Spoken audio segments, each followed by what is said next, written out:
Hello, this is Dr. Benjamin May, and welcome to week number 2 of Social Work 510. And you can see on the screen that this week on our calendar, which is week 2, we're going to do assessment and diagnosis and treatment. But the whole idea is we're just going to have you open up the assessment and DSM diagnosis handout. And you can see that social work assessment is a completely different from any other professions.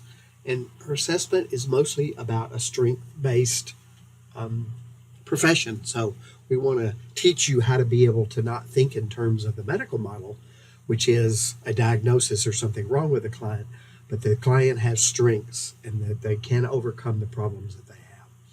Assessments first looks at the identity of the client's reason for change as related to past childhood, to adolescence, to adulthood loss of skills. So just kind of think in terms of as you move through life, you transition through these 3 phases: childhood to adolescence to adulthood, and you should learn skills. But if you've had something happen to you like trauma or loss, then you normally don't learn the skill. The greatest question needing to be asked is, when did my client stop growing emotionally and thereby did not learn the proper transitional skills? Some of these questions to ask are: what type of child were you on the playground at age 6? Were you an active participant in sports? And how did you get along with your parents, peers, and coaches? Did you get along with parents, peers, and teachers on school projects? Who were you emotionally closest to? These questions should start in childhood, transition through adolescence, and into adulthood, telling you what skills the client actually possesses. And you can see on number 3, there should be a clear differentiation between identified lack of skills and a serious emotional problem, such as major depression, anxiety, and thought disorders. Those are all DSM-5 diagnoses.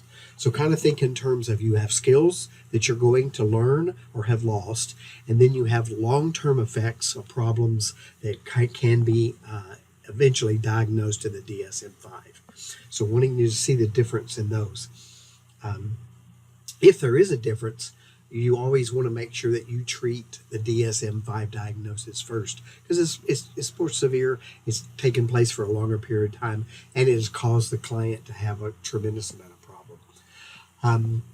We'll review the diagnosis starting, and you can see we'll do that next week in week 3 in bipolar and depressive disorders. So you'll need to go through the bipolar depressive starting on page 123 and go through each one of those diagnoses. The next one will be bipolar 1 disorder, then bipolar 2 disorder, cyclothymic disorder, and then you have some other disorders that are not that common related to medication and some other things. But I want you to be able to see, then we'll move into the chapter on depressive disorders next week. So I want to make sure that you go through that, but don't get overwhelmed by that. Just make sure you read the assigned amount of information and then you cover it. So you can see we go all the way through here with how to be able to actually give a diagnosis, and that anxiety disorder goes all the way through week 4. So just wanted to give you an update. Okay, the next thing I wanted to show you was going to be a psychosocial assessment. And this is listed under your psychosocial history. You can see here's the client's name, information, release of information. This is not something you're going to do, but I want you to think in terms, you're going to find somebody and fill this out. Reason for change. What is the problem that the person's going to have? So you're going to do a psychosocial history, and looking back on you can see that psychosocial history is going to be due the 4th week. So all I want you to do is play with this. There's no points assigned to it, but I want you to go ahead and go back to just finding a client and filling out this form, and a client with a or I'm sorry, a family member with just a problem. And you can see as you go through it, has a family history of mental illness. It has just family histories, brothers, sisters, developmental relationships, current support systems, client drug and alcohol use. And then, of course, it will have their strengths, recreation, leisure activities. And this is your mental status exam here. And then it will have your diagnosis, which your client or your family member may not have a diagnosis, but I still want you to play around a little bit with it. And then conclusion and recommendations of what you think. And that termination plan is just using referrals.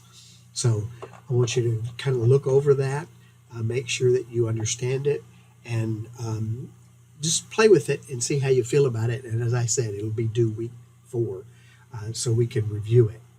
Going back to the calendar, you can see we will have a few meetings, so you can discuss a few questions to me. You can see those are UCU virtual meetings in week 3 and week 7.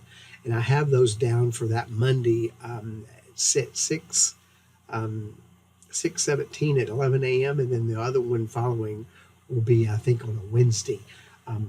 So the idea behind that is you